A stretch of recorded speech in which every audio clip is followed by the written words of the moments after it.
Martedì 3 settembre del 2024, rieccoci qui per Mattino Milan, il secondo di questa settimana dopo che si è chiuso il mercato e si è aperta la sosta per le nazionali. Tra l'altro c'è un'Italia-Francia.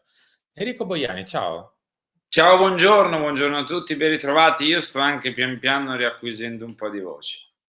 Eh già, e proprio di Francia in parte dovremo parlare, visto che uno dei due protagonisti di questi giorni è appunto francese, ma di parleremo tra poco. Io come al solito vi ringrazio per essere qui, per mettere like, per iscrivervi al canale come avete fatto nelle ultime 24 ore, quindi lo faccio io oggi per te. Henry, mi prendo l'onere di chiedere tutto quanto le varie call to action possibili e immaginabili, quindi grazie a tutti e partiamo. O meglio, no, l'argomento è sempre quello, cioè questo. Teo Leao, ultimo avviso, tutta la verità sui ribelli del Milan. Il confronto con Fonseca, la telefonata di Ibra, le scuse, ma basta con le scenate. Adesso basta, adesso basta. Brutti. Hernandez e Leao si piegano, ma per errori comanda Fonseca. L'Olimpico immediato faccia a faccia tra i big, il DS Moncada, il tecnico, poi la telefonata di Ibra, caso chiuso. Quindi non erano rimasti là in fondo per bere. Vabbè, detta questa, che dire, io tra l'altro ho anche appena scritto sul fantastico mondo del Twitter, dove tra l'altro ieri si è vista un'altra puntata della questione con un retweet di Rafael Leao, quantomeno esotico. Vabbè, insomma, l'avete visto. Ma a me sembra che tutta la questione, poi ti lascio Henry, sia l'ennesimo caso che dimostra quanto manca un direttore sportivo, un dirigente sportivo al Milan, che ne ha due o tre di dirigenti, ognuno nel proprio campo, ma nessuno è un vero direttore sportivo, un dirigente sportivo. Potrebbe esserlo Ibra se non fosse che è di Redbird e in tutto ciò non ha nemmeno grande esperienza. Ti dico, e poi chiudo, un vero direttore sportivo, la figura, quindi non voglio stare ancorato al nome, quindi non voglio stare ancorato a quando c'era Tizio, ci sarebbe stato Caio, ma allora era meglio uno, era peggio l'altro, non me ne frega niente del nome, a me interessa la figura lavorativa che manca come l'aria, che avrebbe parlato coi giocatori nel pre-gara, parlato con l'allenatore nel pre-gara, condiviso la scelta, spiegata la scelta e tutto ricondotto a una scelta tecnica, in modo tale che poi sul campo non sarebbe stato il ballettino dei due giocatori che vanno, vengono e restano là. Non ci sarebbe stata forse anche per l'autorità che avrebbe avuto un direttore sportivo vero, perché se c'è qualcuno vero che comanda al di sopra, io magari non mi permetto neanche di pensare il ballettino, né mi permetto di pensare da parte dell'allenatore di fare dichiarazioni tagli nel pre-gara. Ci sarebbe stato il direttore sportivo che alla fine della partita si sarebbe presentato, parlato, spiegato dentro, fuori, cioè dietro o fuori dalle telecamere o davanti magari. Ci sarebbe stato. Non ci sarebbe stato quindi il ballettino dello spifferino che manca il dirigente X perché è in vacanza, poi non è in vacanza, eccetera, eccetera. Ci sarebbe stato il direttore sportivo per gestire la questione dopo col gruppo squadra, con il fatto che per 24, 48, 72 ore nessuno del Milan prende il telefono e retweeta, manda stories per il compagno sulla vicenda. State fermi, silenzio con le dita ingessate. Questo fa il direttore sportivo. Non compra Tizio e vende Caio da giugno ad agosto. Il direttore sportivo vende Tizio e vende Caio da giugno ad agosto e da settembre a maggio fa questo di lavoro. Ma il Milan per 8 mesi non ha questa figura che lavora. Non ce l'ha. È difficile aggiungere qualcosa a quello che hai detto tu. Io vado ancora più indietro. Vado ancora più indietro, sì, ma probabilmente con un direttore sportivo, diciamo, esperto, che conosce il calcio, che ha esperienza, che ha fatto questo mestiere per tanto tempo, o magari che ha anche iniziato da poco, ma che ha esperienza nel mondo del calcio, con una figura di questo tipo potremmo fare tanti nomi, no? Il Giuntoli della Juve, il direttore generale, quello che fa comunque a grandi linee e a respiro ancora più ampio Marotta nell'Inter, quello che viene fatto bene al Napoli, all'Atalanta, cioè che veniva fatto bene al Napoli, all'Atalanta, al Bologna, eccetera, quello che faceva Massara, non tiriamo fuori il nome di Maldini che poi è il delirio più totale, quello che faceva Ricky Massara con i giocatori quando faceva appunto il direttore sportivo del Milan. Insomma, andando ancora più indietro, secondo me avresti evitato, avendo una figura del genere, tanti, tanti problemi che si sono verificati, sia l'anno scorso che quest'anno. Andando ancora più indietro mi verrebbe da dire sì, ma forse con un direttore sportivo esperto, dopo una stagione come quella dell'anno scorso, non ci sarebbe Paolo Fonseca sulla panchina del Milan. Perché parliamo di una scelta che il direttore sportivo fa, ed è una scelta di campo, è una scelta di rettangolo verde, è una scelta che è essenziale e vitale per una squadra di calcio. Non è un: "Ma sì dai, uno vale l'altro, dai prendine uno che lavora bene con noi, prendine uno che non fa storie." È l'allenatore. Io non voglio sempre fare paragoni con le altre squadre, poi lascio anche a te. Non voglio sempre fare paragoni con le altre squadre. Avete visto che differenza sta facendo l'allenatore nel Bologna? Nel Bologna, non ho detto la Juventus, non ho Sì, detto sì. altre squadre. Il Bologna. Avete visto che differenza sta facendo l'allenatore nel Parma? Rispetto al Parma di 3, 4 anni fa, che la squadra è identica, perché Manci lo ricordiamo tutti in Serie A, quell'altro ce lo ricordiamo tutti. L'allenatore, okay?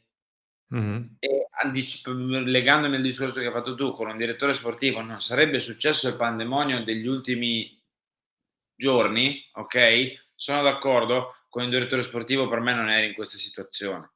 Con più esperienza calcistica non eri in questa situazione. Con meno arroganza non eri in questa situazione. Con tante cose non eri in questa situazione. Quindi direi che dei ragionamenti andranno fatti. Va bene.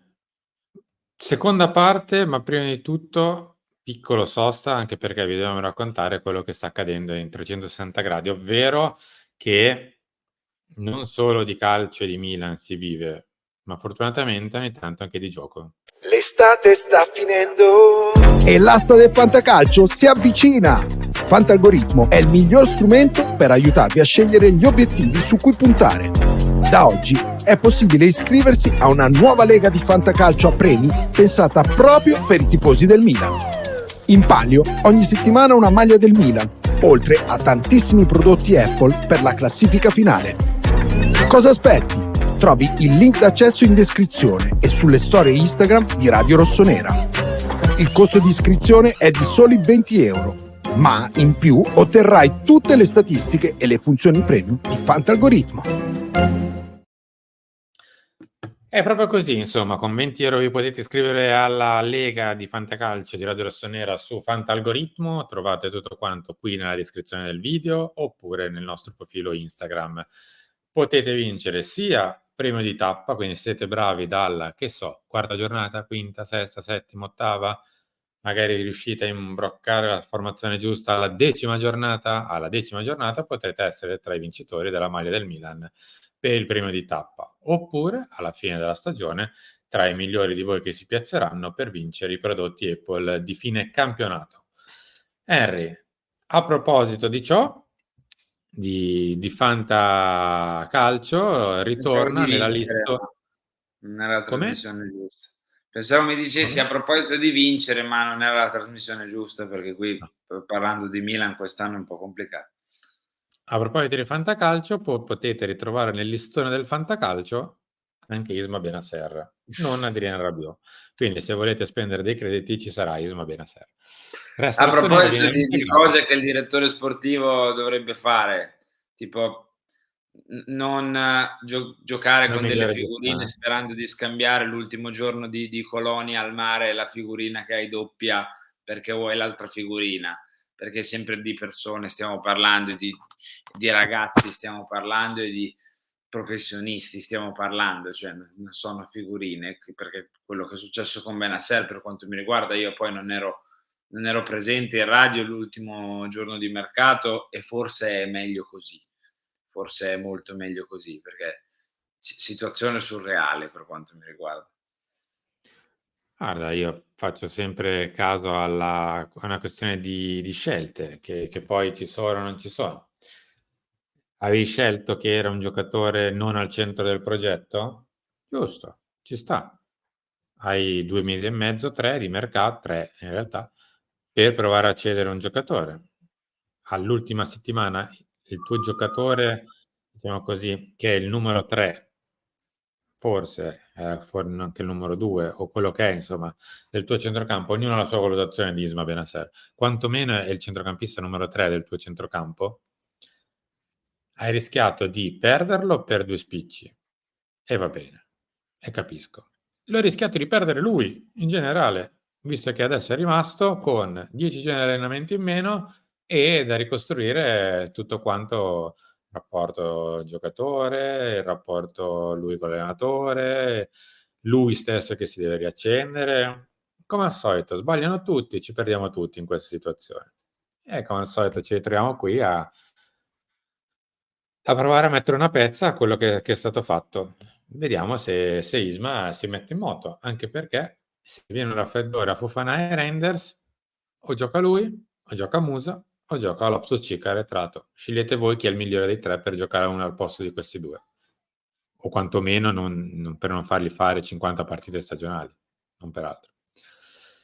No, ma io ne Va ho bene. fiducia che Isma, mi è sempre sembrato un ragazzo molto, molto a posto dal punto di vista mentale, cioè non ce lo vedo a fare storie o a impazzire. Verrà reintegrato, tornerà dalle nazionali, si continuerà ad allenare e riprenderà un posto in rosa con professionalità, immagino. Ecco, da questo punto di vista Bennacer non mi sembra uno che si impunti o che faccia storie. È proprio la gestione del tutto che a me fa riflettere, ma, io Simo non lo so, cioè ogni tema che affrontiamo, ogni virgola che accade attorno a questa squadra mi porta dei pensieri diciamo, porta tutto a quella storia lì, cioè manca il calcio. Cioè a me sembra proprio No, che manchi il calcio. vabbè, cioè, non è importante.